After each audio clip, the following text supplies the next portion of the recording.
ओम श्री परमात्माने नमः। ओम श्री परमात्माने नमः। ओम श्री परमात्माने नमः। ओम नमः श्री भगवते वासुदेवाय। ओम नमः श्री भगवते वासुदेवाय। ओम नमः श्री भगवते वासुदेवाय। कृष्णं नारायणं वन्दे कृष्णं वन्दे ब्रजप्रियं।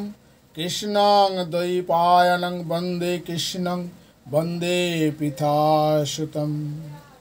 हे कृष्ण करुणा सिंधु दीनबंधु जगत्पते गोपेश्वर गोपिका कांतो राधाकांतो नमोस्तुते।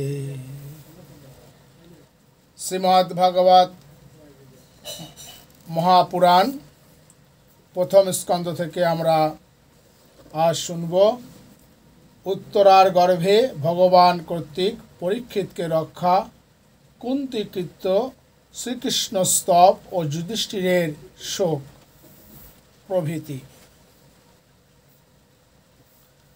সুত বললেন, অনন্তর পাণ্ডবগণ শ্রীকৃষ্ণের সাথে তর্পণ জলপ্রার্থী জ্ঞাতিগণের উদ্দেশ্যে তর্পণ করার জন্য স্ত্রীলোকদের সামনে রেখে গঙ্গার ধারে গেলেন। সেখানে তারা মৃতদের উদ্দেশ্যে গঙ্গা জলে তর্পণ করলেন এবং তাদের গুণরাশি স্মরণ করে অনেক বিলাপ করলেন। তারপর হরিপাদপদ্মের ধূলিতে পবিত্র গঙ্গা জলে আবার স্নান করলেন।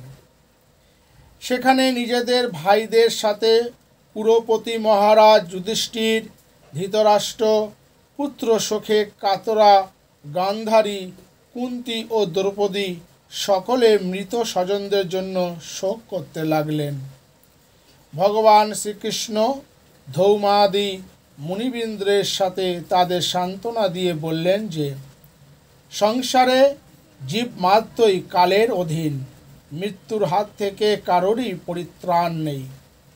এইভাবে ভগবান শ্রীকৃষ্ণ অজাতশত্রু মহারাজ যুধিষ্ঠিরকে সেই রাজ্য যা ধৃতগণ ছলপূর্বক আত্মসাৎ করেছিল ফিরিয়ে দিলেন এবং দ্রৌপদীর কেশাকর্ষণের দ্বারা যাদের আয়ু ক্ষীণ হয়েছিল সেই সব দুষ্ট রাজাদের বধ করালেন। সেই সঙ্গে যুধিষ্ঠিরকে দিয়ে উত্তম সামগ্রী এবং বিখ্যাত পুরোহিতদের দিয়ে 3টি অশ্বমেধ যজ্ঞ সম্পন্ন করলেন।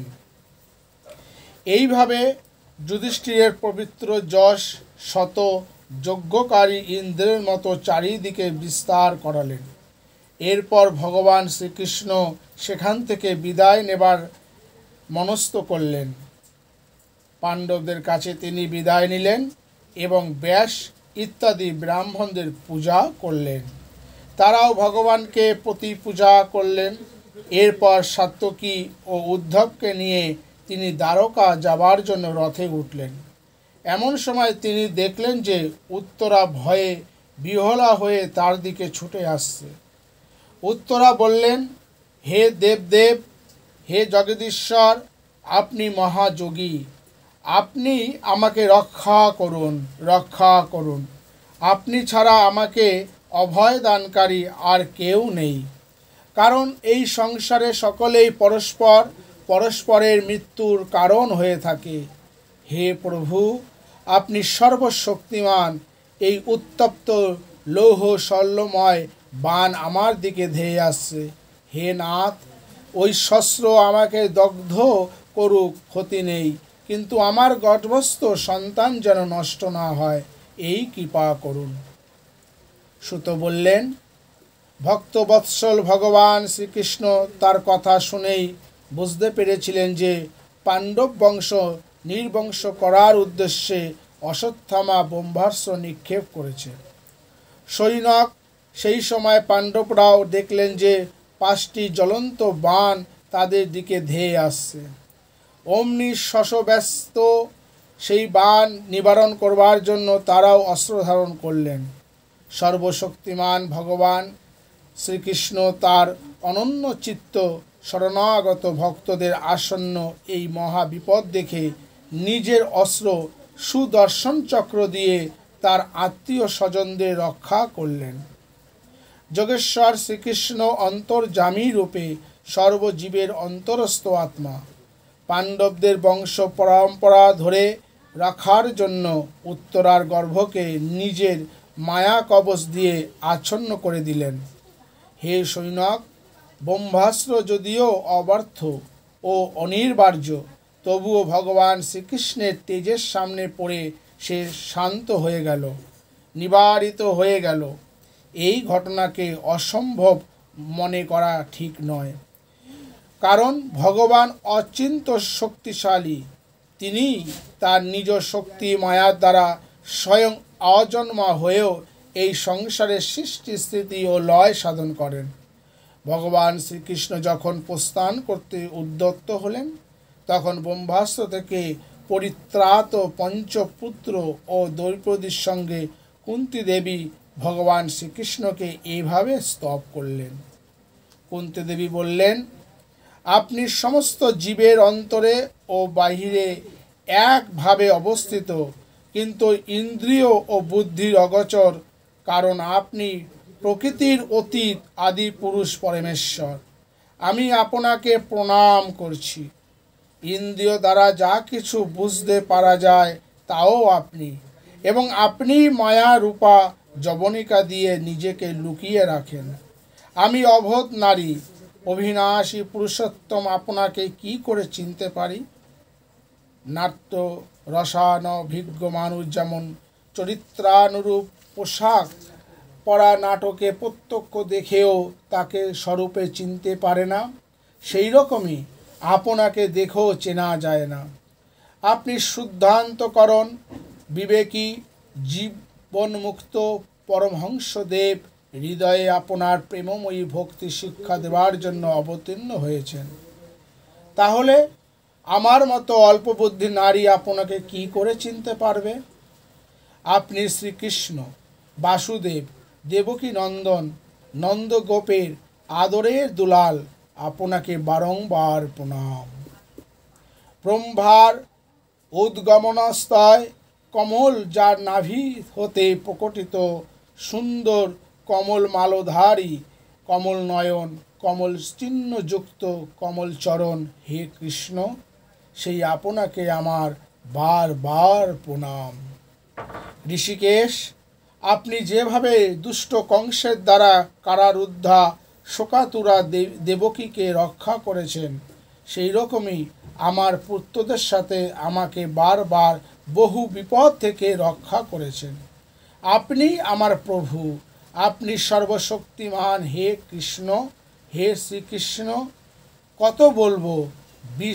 বিষ প্রয়োগ, যতুগৃহের ভয়ঙ্কর আগুন, হিড়িম্বাদি রাক্ষসদের আক্রমণ, দুর্যোধনের দূত সভা, বনবাসের বিপদ রক্ষা এবং নানা যুদ্ধে নানা মহারথীদের অস্ত্রশস্ত্র এবং সদ্য সদ্য এই অশ্বত্থামার ব্রহ্মাস্ত্র থেকেও আপনি আমাদের রক্ষা করেছেন।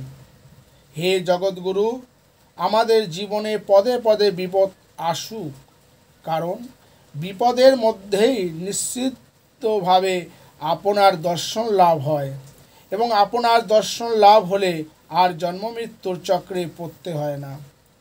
উচ্চকুলে জন্ম, ঐশ্বর্য, বিদ্যা ও সৌভাগ্য গর্ভে গর্বিত পুরুষ তো আপনার নামও উচ্চারণ করতে পারে না, কারণ আপনি তো শুধু অকিঞ্চনদেরই দর্শন দান করেন।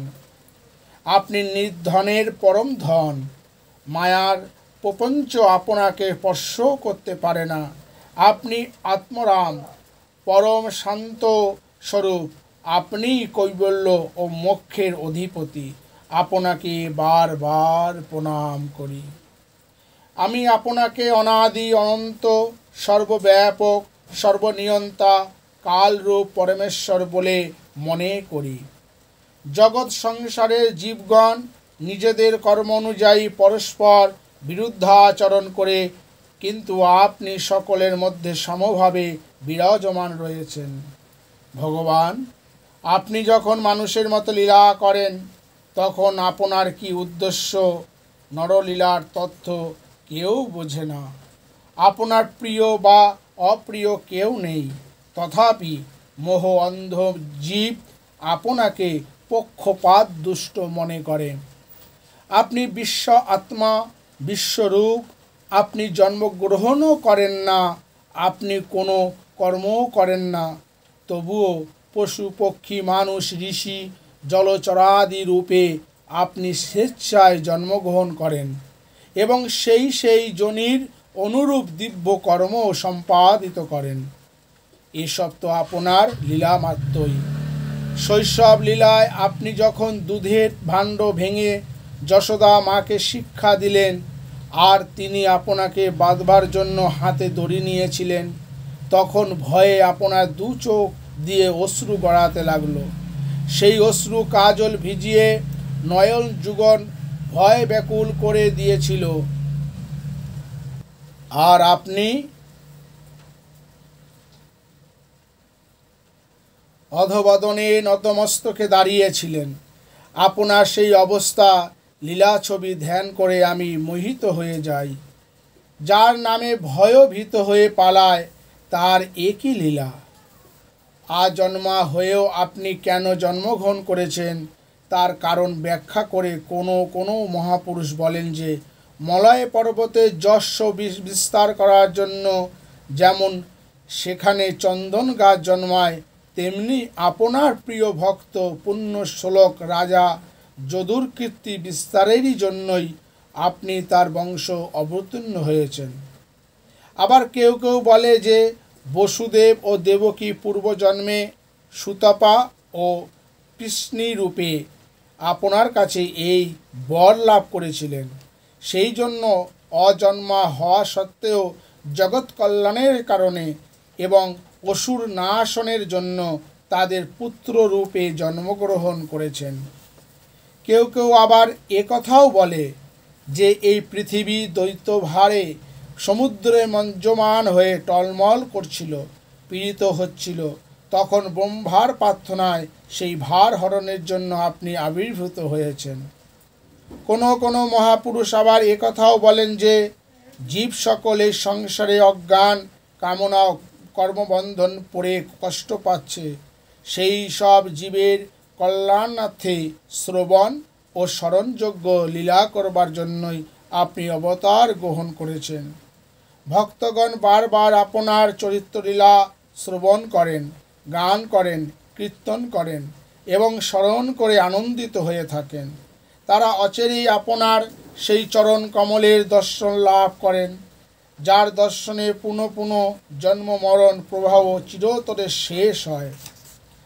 হে ভক্তবাঞ্ছা কল্পতরু প্রভু, আপনি কি আজ আপনার আশ্রিত ও স্বজনদের ছেড়ে চলে যেতে চাইছেন?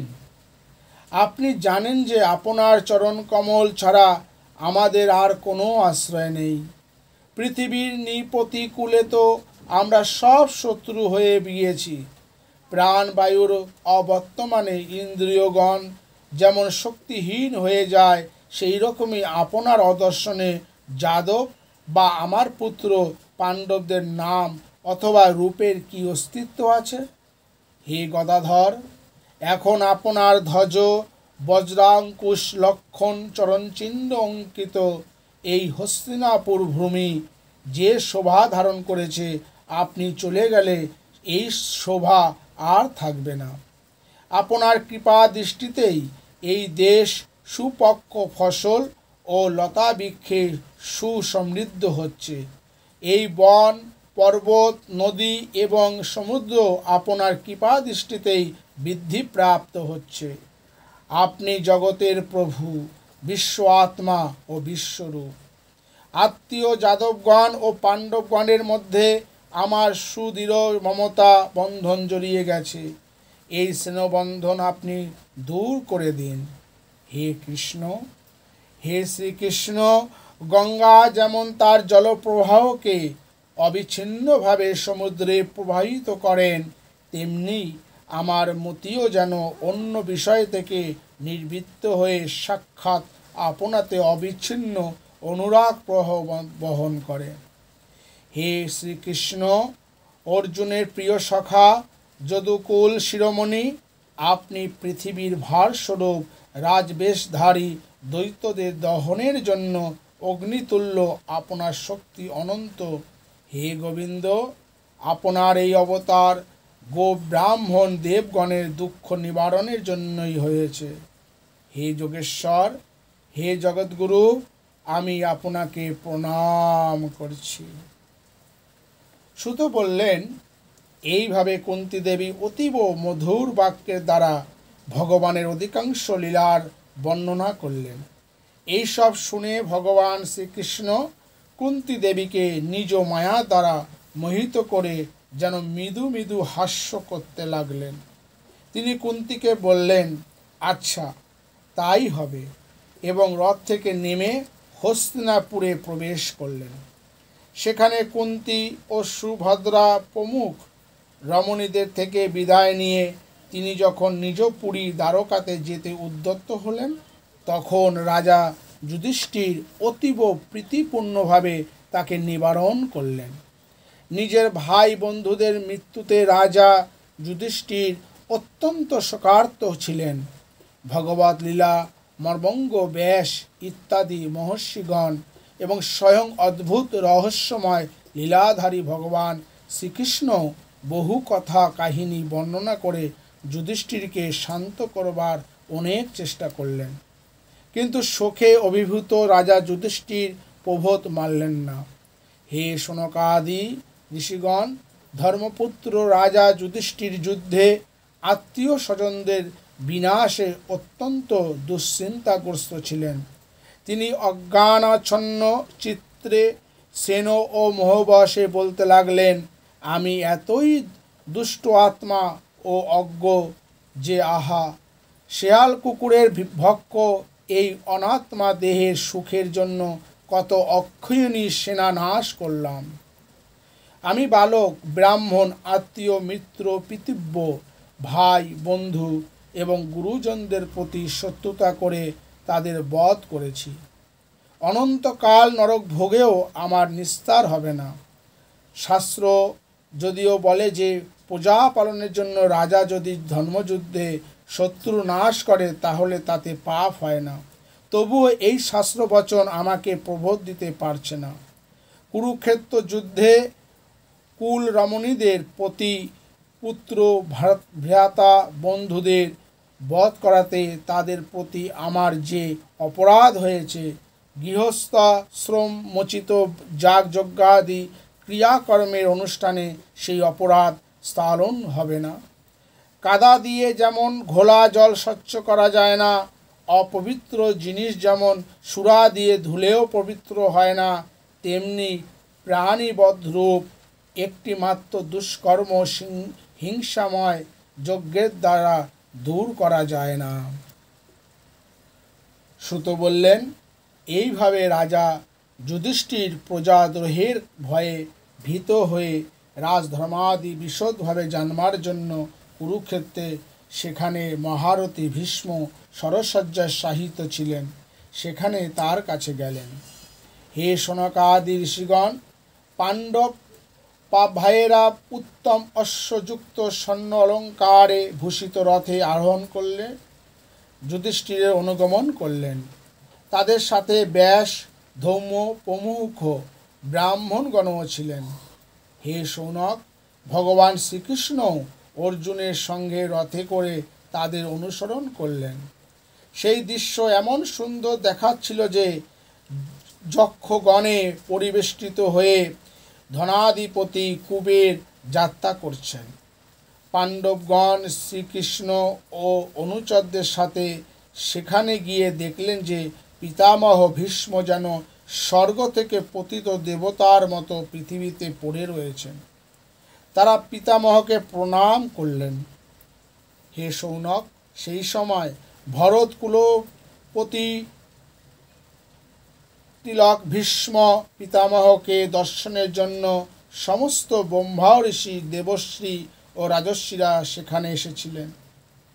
পর্বত, নারদ, ধম্ম, ভগবান ব্যাস, বৃহদস্য, ভরদ্বাজ শিষ্যদের নিয়ে পরশুরাম, বশিষ্ঠ, ইন্দ্রপ্রমদ, তৃত্য, গীতসমত, অসিত, কক্ষিবান, গৌতম, অত্রি, বিশ্বামিত্র, সুদর্শন এবং সুখদেবাদি শুদ্ধ হৃদয় মহাবিন্দ এবং শিষ্যগণ সমভিব্যবহারে কশ্যপ, অঙ্গিরা পুত্র বৃহস্পতি প্রমুখ মুনি সেখানে এসেছিলেন।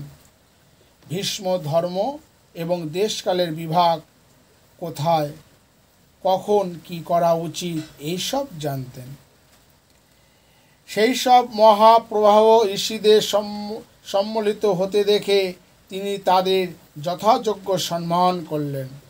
পিতামহ ভীষ্ম ভগবান শ্রীকৃষ্ণের প্রবাহ জানতেন, সুতরাং লীলাবশে মনুষ্যদেহে সেখানে উপবিষ্ট এবং জগদীশ্বর রূপে হৃদয়ে বিরাজমান ভগবান শ্রীকৃষ্ণকে অন্তরে বাহিরে উভয়ভাবেই পূজা করলেন। বিনম্র ও স্নেহবিগলিত পাণ্ডবগণ তার কাছে গিয়ে বসলেন। তাদের দেখে ভীষ্মের দুনয়ন অশ্রুপ্লাবিত হয়ে গেল।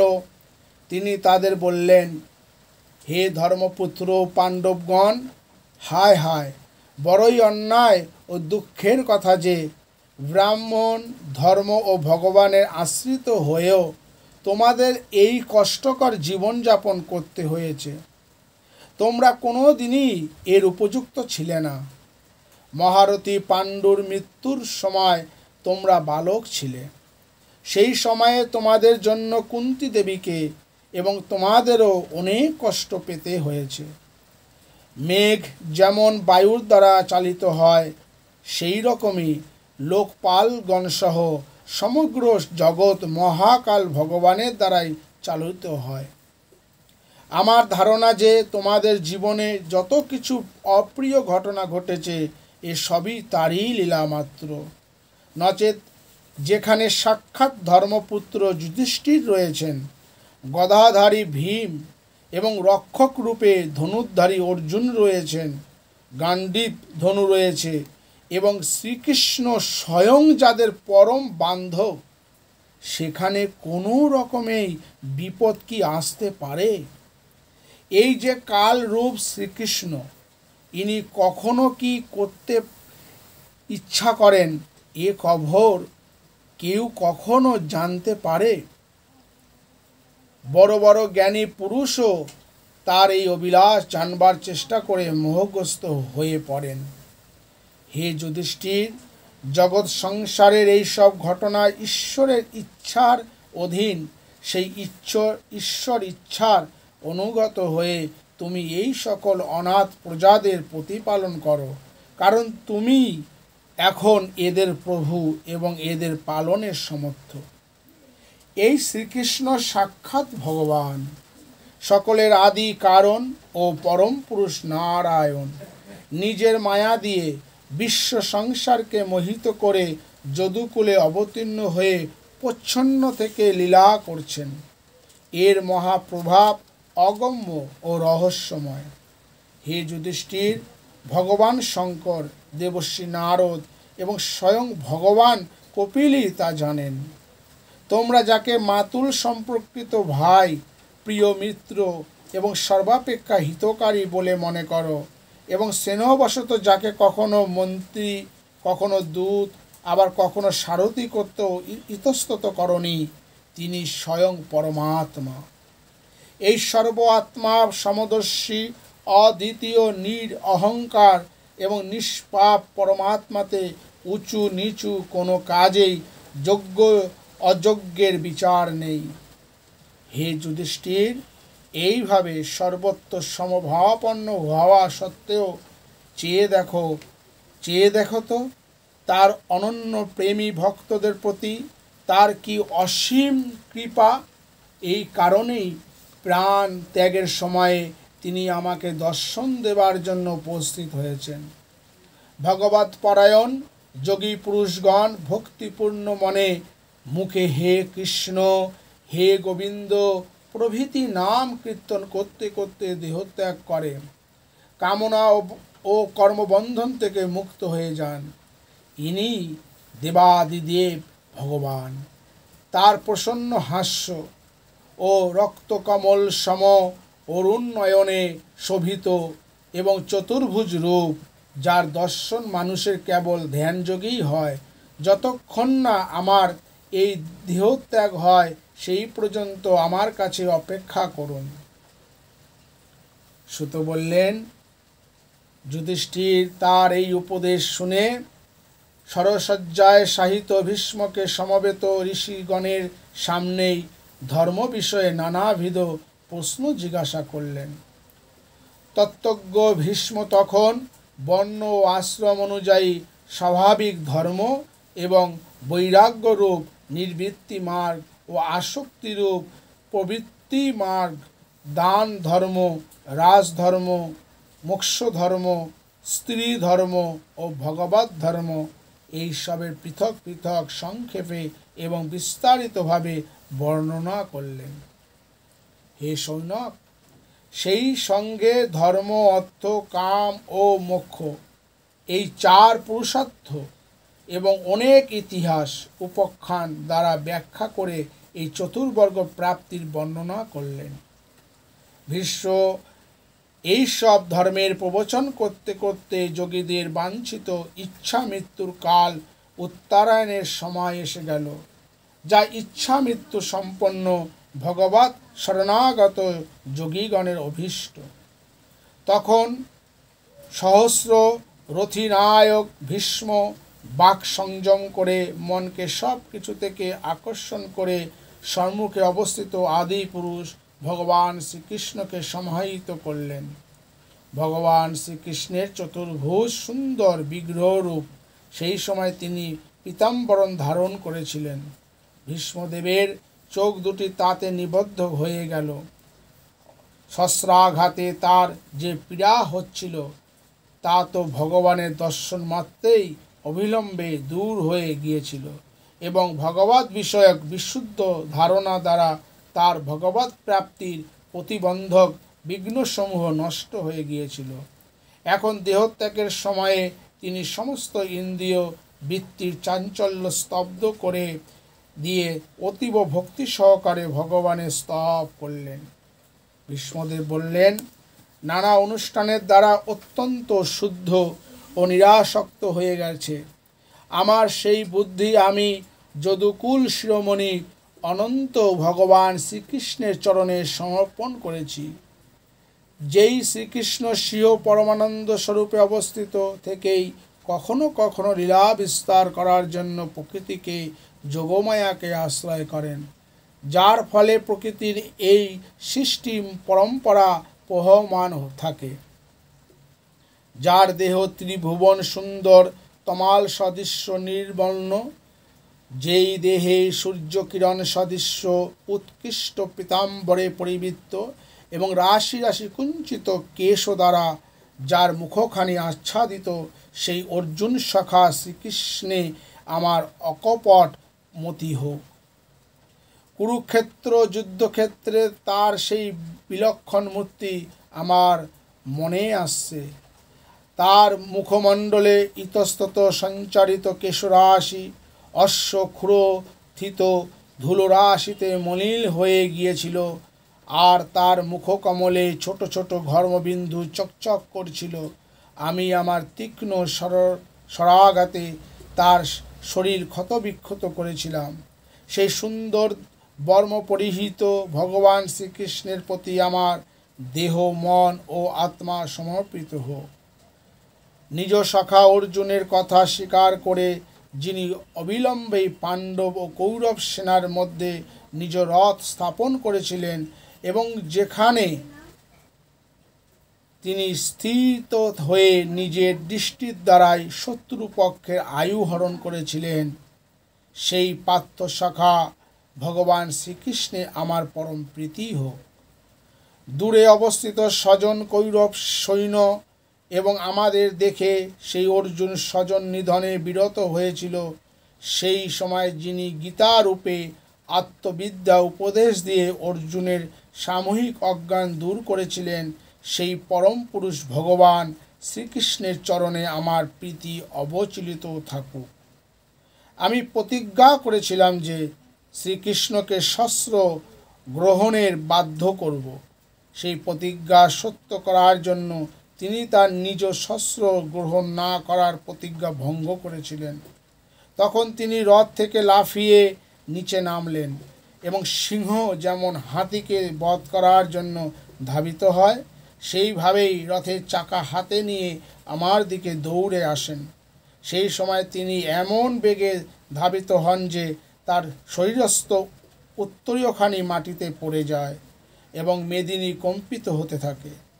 আমি তীক্ষ্ণ তীক্ষ্ণ স্বরাঘাতে তার কবচ ছিন্ন ভিন্ন করতে লাগলাম এবং দিয়েও ছিলাম, যার ফলে তার সমস্ত শরীর রক্তাপ্লুত হয়ে গিয়েছিল। অর্জুনের নিষেধ সত্ত্বেও তিনি সবলে আমাকে বধ করার জন্য আমার দিকে ধেয়ে এলেন। এই মতো অবস্থাও সেই ভগবান শ্রীকৃষ্ণ আমার প্রতি অনুগ্রহ এবং ভক্ত বাৎসল্য পরিপূর্ণ ছিলেন। তিনি আমার একমাত্র গতি হন, আশ্রয় হন। অর্জুনের রথে রক্ষায় সতর্ক সেই শ্রীকৃষ্ণের বাম হাতে ঘোড়ার লাগাম ছিল এবং ডান হাতে চাবুক ছিল।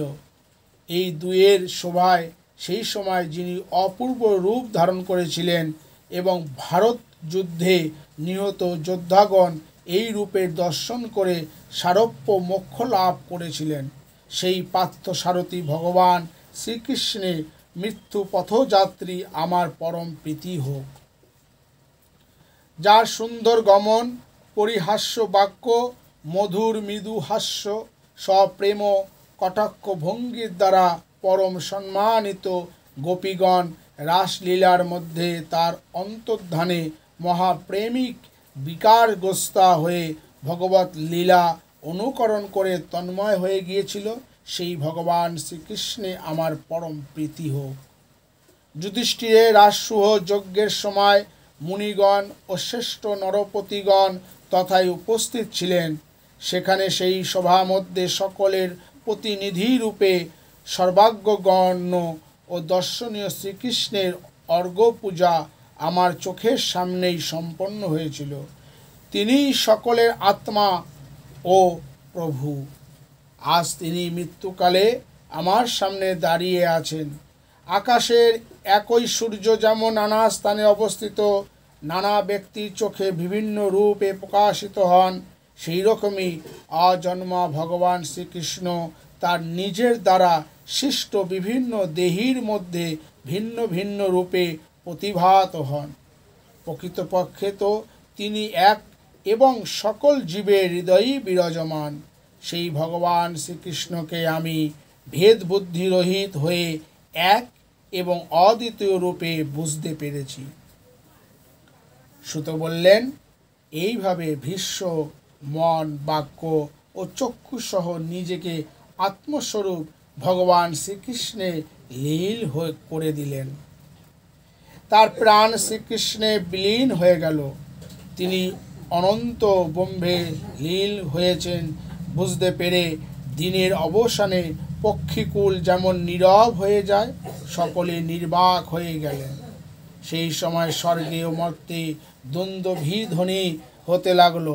সাধু হৃদয় রাজন্যবর্গ সকলেই ভীষ্মদেবের গুণগান করতে লাগলেন এবং আকাশ থেকে পুষ্প বৃষ্টি হতে লাগলো। হে সৈনক মুনি, মহারাজ যুধিষ্ঠির ভীষ্মদেবের পঞ্চভৌতিক শরীরের অন্ত্যেষ্টি ক্রিয়া সম্পন্ন করে শোকগ্রস্ত হয়ে রইলেন।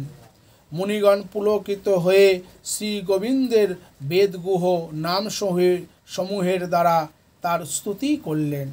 তৎপশ্চাৎ কৃষ্ণগত চিত্ত হয়ে তারা নিজ নিজ আশ্রমে প্রত্যাবর্তন করলেন।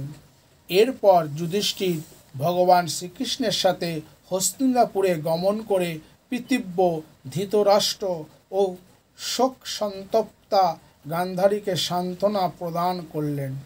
তদন্তর ধৃতরাষ্ট্রের আজ্ঞা ও ভগবান শ্রীকৃষ্ণের অনুমতি নিয়ে পৈতৃক রাজ্যভার গ্রহণ করে যথাধর্ম রাজ্য প্রতিপালন করতে লাগলেন। হরি ওং তৎসৎ, হরি ওং তৎসৎ, হরি ওং তৎসৎ। আজ এখানেই শ্রীমৎ মহর্ষি বেদব্যাস প্রণীত পরমহংস সংহিতা শ্রীমদ্ ভাগবত মহাপুরাণ প্রথম স্কন্ধ থেকে আমরা পাঠ করছিলাম। আজ এখানেই সমাপ্ত করলাম এবং মহাভাগবতকে এখানে বিশ্রাম দিলাম। পরবর্তী ভিডিওতে আমরা আবার প্রথম স্কন্ধ থেকে শ্রীকৃষ্ণের দ্বারকা গমন প্রভৃতি আলোচনা শুনব। হরে কৃষ্ণ কৃষ্ণ কৃষ্ণ হরে হরে, হরে রাম রাম রাম হরে হরে। সবাই ভালো থাকবেন।